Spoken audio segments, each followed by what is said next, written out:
Mahigala mayong adlaw kaninyo ani ano usab kita karon sa laing episode sa ato ang weekend review. Mga turistang gikan sa nasod sa Poland may bisita sa atong lungsod sa Hagna.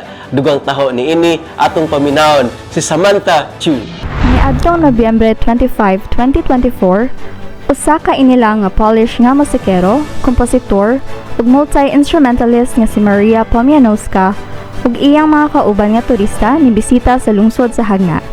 Diin sila mainiton nga gidawat sa lokal nga komunidad. Si Pomianowska nga giila sa pagbuhat sa musika ug sa iyang dedikasyon sa pagpreserbar sa traditional nga Polish folk ania sa Hagna aron palig-unon ang kultural nga panaghiusa ug makikhilambigit pinaagi sa musika ug artistikong kolaborasyon. Si Mayor Joseph Ranyola personal nga mipasalamat ug miabi-abi kanila uban sa mainitong suporta ikan sa lokal nga komunidad. Usa sa mga gipasiugda sa pagbisita ni Pomianowska ug ang iyang mga kauban mao ang usa ka pasundayag gikan sa Hagna Performing Arts Guild Workers Association or JPAGWA. Representar sa grupo ang Mazurka di Hagna, usa ka piyesa nga gikuhaan og inspirasyon gikan sa tradisyonal nga sayaw sa lungsod. Bisan og madali ay lamang nga panahon sa pag-andam sa pasundayag, nabantog si Pomianowska sa kahanas ug pagkamatinud-anon sa grupo sa ilang presentasyon. Human sa pasundayag, si Pomianowska ug ang iyang mga kauban mibisita usab sa pipila ka mga proyekto nga giuyunan sa local government unit ubos sa lokal nga pangamahan ni Mayor Joseph Ranyola. First year to the running General Consul of Poland, Madam Sara Diaz-Esco. Very popular, and popular also among the leaders of Peter Diaz-Esco. Together with the head of offices, we truly are excited that you're listening to me. And siyempre, with our Vice Mayor also, who will be the successor of mine. He will be our next mayor next year.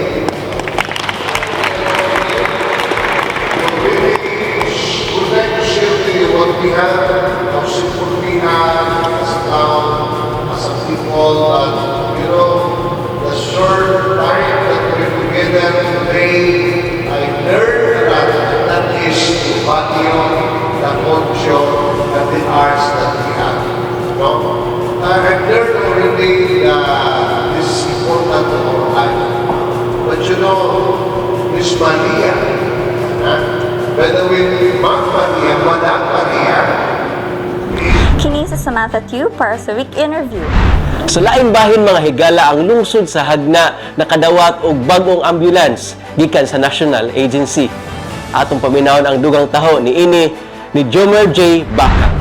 Niadtong Nobyembre 25, 2024, formal nga gibidisyonan ang bagong ambulansya nga gihatag sa Philippine Charity Sweepstakes Office o PCSO, usa ka dakong kalampusan sa sistema sa medikal nga serbisyo alang sa lungsod sa Hagna. Kung atong tan-awon atol sa pagpahigayon sa DBP signing, si Mayor Joseph A. Ranyola nangusog ng hinaot nga unta ang lungsod sa Hagna mahatagan og dugang ambulansya. Kini nga makabag-ong inisyatibo nagtimaan sa pagpanikamot og sakripisyo sa lokal nga gobyerno ubos sa dumala ni Mayor Joseph A. Ranyola aron mapalambo ang medical response ug serbisyo para sa mga Hagnaanon. Ang bagong ambulansya gipahinungod aron muhatag og libre nga medical nga serbisyo sa tanang lumulupyo sa Hagna. Kini magserbisyo alang sa emerhensya, pagtransport sa mga pasyente ug uban pang panginahanglanon nga may kalabutan sa panglawas sa walay bayad nga serbisyo. Kini mapasalig nga bisan kinsang residente nga adunay medical nga panginahanglan makadawat og immediate medical assistant. Ang maong proyekto na himong posible pinaagi sa walay puas nga dedikasyon ug liderato ni Mayor Joseph A. Ranyola. Ang iyang gugma ug kadasig sa pagserbisyo sa katawhan sa Hagna nagpakita sa iyang tin-aw nga tumo nga mapasiguro nga ang tanang Hagnaanon adunay access sa kalidad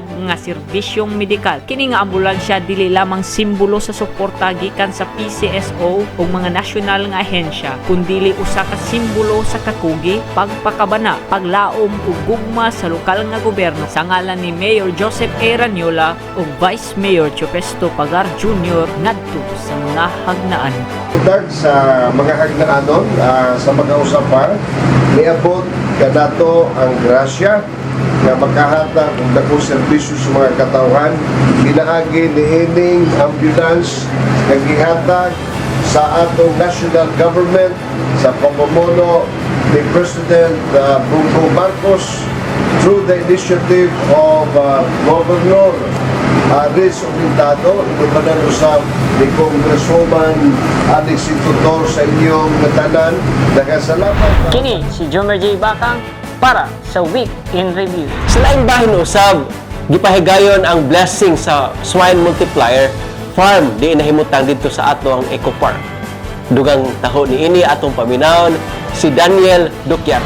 Lungsod sa Hagna, ubos sa lokal nga pangamhan ni Mayor Joseph A. Ranyola nakasinati usa ka makabuluhanong kalampusan sa mga naglabay nga adlaw.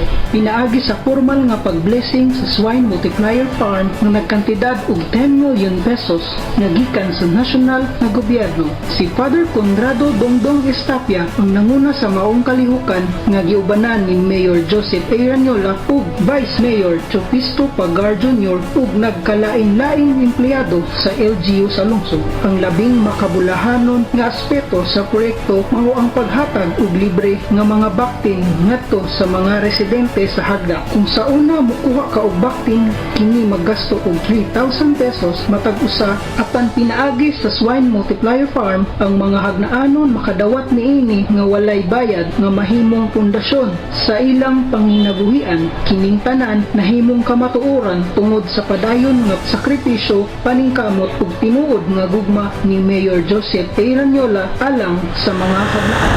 Para nanay grasya din nakita. Pasalamat kay Father Dr. Sapia. Congratulations sa mayor sa LGU Hagna sa kining nga project kay talagsaon po nga proyekto ba para sa livelihood program po sa mga tao.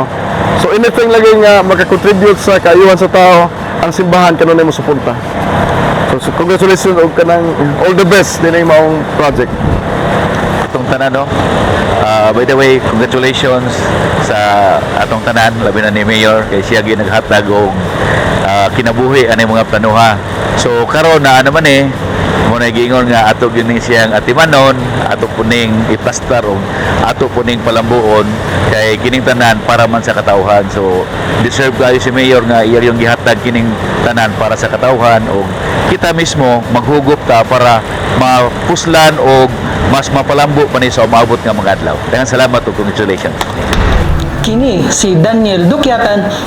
Sa milabay nga semana usab ang mga barangay officials sa Mansa sa Tagbilaran City bibisita sa ato ang material recycling facility. Dugang taho ni ana atong paminawon si James Cyril Tadina.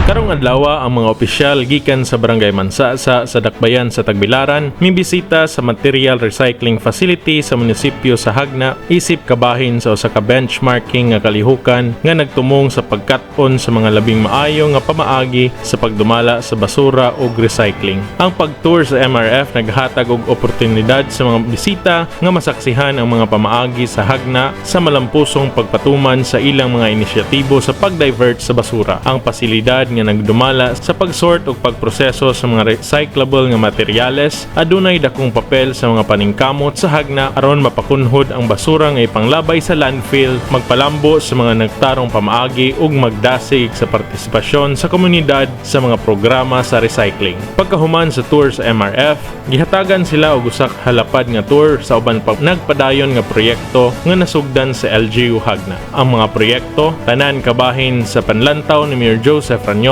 aron mapauswag ang kalidad sa kinabuhi sa mga residente sa Hagna. Ang pagbisita sa mga barangay opisyales nagpakita sa nagpadayon nga kolaborasyon sa mga lokal nga gobyerno sa Bohol aron paghatag og dugang kahibalo ug mga panguhaan alang sa usa ka mas limpyo ug mas maluntarong palibot alang sa tanan. Kini si James Cyril Tadena para sa Week in Review. Mga mga higala ang naglangkob sa tibok semana nga mga panghitabo sa atong lungsod sa Hagna. Hangtod sa sunod nga higayon sa ngalan ni Mayor Joseph Ranyola, kini si Jester Monte de Ramos. O kini ang Weekend Review.